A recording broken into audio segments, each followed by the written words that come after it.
వేసవిలో చలవదనం కోసం మనం పడరాని పాటలు పడుతూ ఉంటాం. కూలర్లు మొదలుకుని ఏసీల దాకా ఎన్నో ప్రయత్నాలు చేస్తూ ఉంటాం.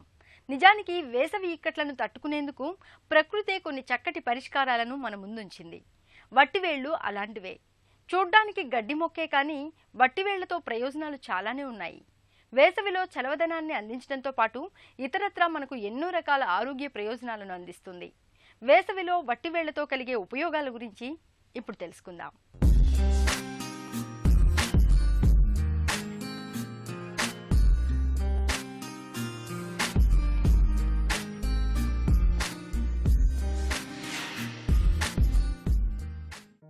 ఇక్కడ గడ్డిలాగా దుబ్బుగా కనిపిస్తున్నవే వట్టివేళ్లు.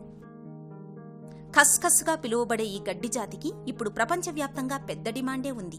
సువాసన వెదజల్లే ఈ వట్టివేళ్లకు అనేక ఆరోగ్య ప్రయోజనాలను అందించే గుణం ఉండడంతో ఇవాళ ప్రపంచవ్యాప్తంగా అనేక దేశాల్లో వట్టివేళ్లను విరివిగా పెంచుతున్నారు. వట్టివేళ్ల నుంచి తీసే పరిమళ తైలాన్ని నేడు అనేక సౌందర్య సాధనాల్లో ఉపయోగిస్తున్నారు. ఇక వట్టివేళ్లైతే చలవదనాన్ని అందించడం మొదలుకుని అనేక జబ్బుల్ని నయం చేయడంలోనూ బాగా ఉపయోగపడుతున్నాయి. వేసవిలో తీవ్రమైన వేడి, ఉక్కపోతలను తట్టుకునేందుకు మనం చాలా రకాల ప్రయత్నాలే చేస్తుంటాం. చలవదనం కోసం పరితపిస్తుంటాం. ఇలాంటప్పుడు వట్టివేళ్లను వాడుకుంటే ఎంతో ఉపయోగంగా ఉంటుంది. కిటికీలకు, ద్వారాలకు, బాల్కనీలలో వీటితో అల్లిన చేపలు వేలాడదీసి వాటిపై నీళ్లు చల్లుతుంటే సువాసన భరితమైన చల్లని గాలిని ఆస్వాదించవచ్చు. దీని నుండి వచ్చే సువాసన మనస్సునకు, శరీరానికి మంచి స్వాంతన చేకూరుస్తుంది. కూలర్లలో కూడా వట్టివేళ్ల చేపలను వాడొచ్చు. కూలర్లలో వాడే ఇతర చేపలకు కొంతకాలం తర్వాత బ్యాక్టీరియా చేరి ఆరోగ్యానికి హాని చేయడమే కాక దుర్వాసన కూడా వస్తుంది. కానీ వట్టివేళ్ల చేపలు వేసినందున వాటి నుండి వచ్చే సువాసన వలన బ్యాక్టీరియా దరిచేరకుండా ఉంటుంది. ఎన్నో ఆరోగ్య ప్రయోజనాలు కలిగిన వట్టివేళ్లను ఆయుర్వేదంలో ఎక్కువగా ఉపయోగిస్తారు.